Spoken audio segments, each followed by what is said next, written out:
Hola, ¿qué tal? En el siguiente video vamos a hacer una reseña histórica acerca de la profesión de la enfermería en Argentina. Nos vamos a proponer recorrer en 3 etapas históricas las características específicas de los espacios formativos de la enfermería en la Argentina desde las últimas décadas del siglo XIX hasta la actualidad. Pero antes, vamos a decirles en qué fuentes documentales y bibliográficas nos basamos para realizar estos videos. En primer lugar, nos basaremos en el análisis postulado en el libro titulado Historias de la Enfermería en Argentina, una obra colectiva compilada por Karina Inés Ramacciotti, publicado por la editorial de la Universidad de José C. Paz, ubicada en Buenos Aires, Argentina. Además, agregaremos para este video algunas fuentes biográficas sobre una personalidad muy destacada en esta evolución histórica, que es Cecilia Grierson. Una es proveniente del Instituto de Investigaciones Históricas del Museo Roca y otra de la Biblioteca de la Academia Nacional de Medicina. Para comenzar en esta reseña histórica tenemos que entender que la enfermería como profesión no es un hecho unívoco, sino que es el resultado de ciertos procesos históricos que confluyeron en el presente, y sus fronteras fueron trazadas no sin ser marcadas por los vaivenes de la política nacional, regional hasta internacional. Y por otro lado, tenemos que tener en cuenta que, como en otros temas de la historia argentina, en los procesos de profesionalización de los agentes sanitarios, el sistema federal es un elemento a tener presente a la hora de analizar la extrema heterogeneidad provincial y la multiplicidad de actores nacionales e internacionales que fueron interviniendo. En esta serie de videos vamos a ver 3 momentos históricos. El primero va a ubicarse desde fines del siglo XIX, en el cual fue clave el envío dado por Cecilia Grierson a partir de la organización de los cursos de primeros auxilios. En un segundo momento veremos la década de los años 40, con el rol que tuvo la Fundación Rockefeller en la región y las acciones implementadas por el peronismo.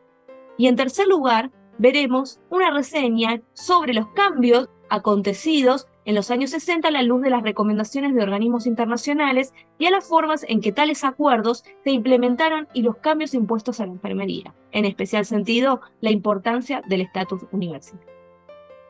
Vamos a comenzar con el primer video que nos convoca, que es el primer momento, y lo vamos a titular como Profesionalizar la enfermería. ¿Por qué pensamos un proceso de profesionalización? Porque tenemos que entender que en una primera etapa la enfermería o la tarea sanitaria estaba muy enmarcada con la idea del cuidado.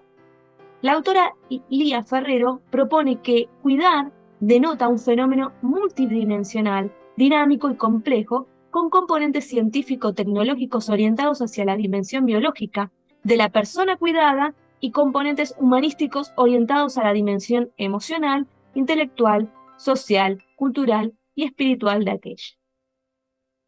Y en los grandes centros de la Argentina, en un principio, la tarea de cuidado siempre estuvo ligada a la figura de la mujer por ciertas cualidades innatas de ser madres y que poseían naturalmente ciertos atributos emocionales y físicos, como la paciencia, la ternura o el amor, y la predisposición para realizar tareas rutinarias y la abnegación o el sacrificio. Ante urgencias que motivaban brotes epidémicos, accidentes laborales y las enfermedades infantiles, en los hospitales fue habitual la presencia de las hermanas de la caridad, es decir, mujeres religiosas de órdenes religiosas y mujeres de sectores populares que se acercaban a los hospitales y ejercían como cuidadoras, enfermeras, mucamas, voluntarias o secretarias. Entonces podemos postular que en principios del siglo XIX no existían ámbitos, ni tampoco bajo la tutela estatal ni universitaria, para la formación profesional de la enfermería. Y esto era fundamento para determinar bajos o casi nulos salarios para estas mujeres. Entonces estamos ante un momento en que el personal sanitario tenía una formación más bien práctica, focalizada en las tareas de limpieza, cuidado, atención de los primeros auxilios y el estricto acatamiento de las prescripciones médicas. Esto va a comenzar a cambiar con el devenir de una mujer muy destacada en esta etapa, que va a ser Cecilia Grierson. Ella es la primera graduada en medicina de la Universidad de Buenos Aires en el año 1819. Y va a ser la que va a organizar una serie de cursos sobre el cuidado para enfermos y sobre primeros auxilios, los cuales va a dictar en las dependencias del Círculo Médico de la Capital Federal.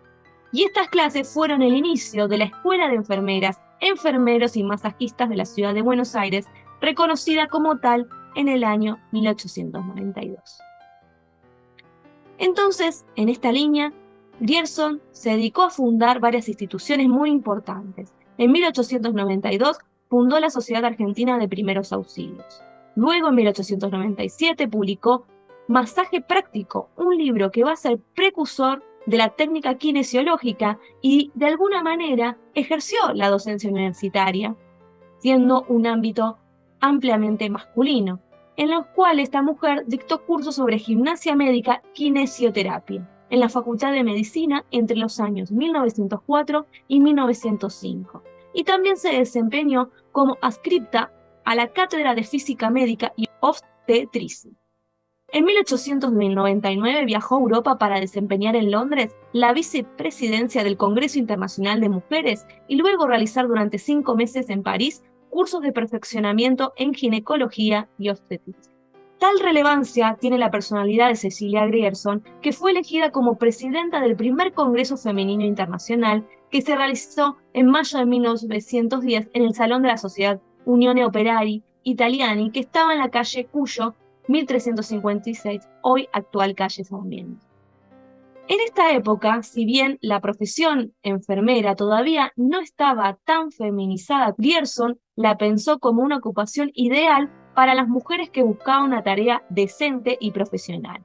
Y bajo esta premisa, era necesario elevar la calificación profesional y las condiciones de trabajo de estas mujeres, que incluían largas jornadas laborales y tiempos de descanso inadecuados, y hasta sitios insalubres para el desarrollo de su actividad, porque en un principio actuaban en lugares como sótanos. Ahora bien, Grierson fue muy influenciada por el sistema creado por Florence Nightingale en 1860 en el Hospital St. Thomas de Londres. La mujer llamada Mujer de la Lámpara diseñó un dispositivo de capacitación profesional para poder quebrar la larga tradición ligada al empirismo y al fuerte sesgo religioso. Esta teoría o este sistema se basaba en 3 pilares fundamentales. En primer lugar, la dirección de la escuela tenía que ser ejercida por una enfermera y no por un médico. Seguido, la selección de las candidatas tendría que centrarse en aspectos físicos, morales, intelectuales y profesionales. Y luego, debía impartirse una enseñanza metódica y constante en los aspectos tanto prácticos como teóricos. A este variado conjunto de espacios formativos debe sumarse al creado por la Universidad de Buenos Aires en 1924, la Escuela de Nurses, impulsada al interior del Instituto de Medicina Experimental, que fue un espacio de capacitación feminizado y que, por lo menos en términos enunciativos, se había postulado para algunas dolencias crónicas, tales como el cáncer. El personal a cargo del cuidado debía contar con una formación específica, pero, tal como se demuestra a partir de algunos estudios históricos, el salario de estas mujeres que participaban, quienes debían cursar materias por 2 años en un sistema de internado, oscilaba entre 80 a 120 pesos, un salario semejante al de peones, porteros y hasta serenos. Los médicos, por su parte, podían cobrar hasta 230 a 1.500 pesos según su jerarquía. El modelo impulsado por Grierson fue explícitamente retomado por otras escuelas provinciales, tal como es el caso de Rosario. El médico Clemente Álvarez, director y fundador de la Escuela de Enfermeros dependiente del municipio rosarino, en 1911, tomó los principios de Grierson para organizar dicha escuela y también redactó los primeros manuales de enfermería tomando como base los traducidos por Grierson. Esto inauguraría una tendencia habitual en el armado de los materiales de estudio de las escuelas de enfermería, los cuales estuvieron redactados por figuras masculinas, a pesar de que muchos de ellos retomaban los manuales de Grierson o los contenidos impartidos por enfermeros.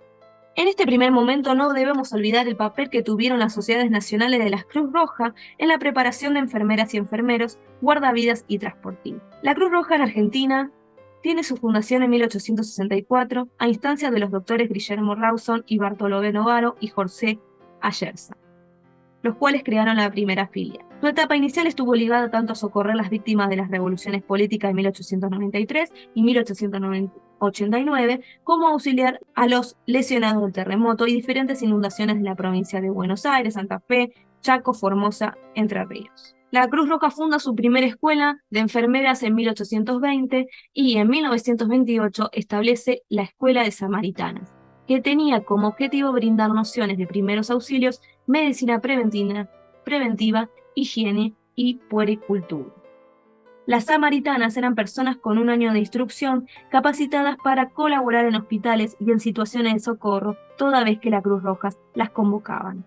No eran enfermeras. Por lo tanto, no se proponía formar enfermeras, sino impartir conocimientos a damas y a jóvenes para proporcionar primeros auxilios y cuidados especiales a niños y enfermos, tareas que no eran equiparables a la de las enfermeras. Y debemos reconocer que la Cruz Roja tuvo un accionar destacado en diferentes lugares del país, como en Rosario, Santa Fe y La Plata.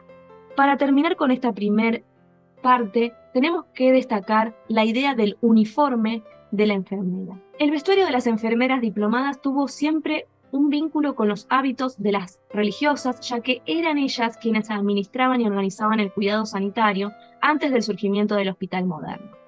Durante gran parte del siglo XX, el vestido blanco y la cofia se constituyeron en el paradigma de cuidado y del prestigio profesional.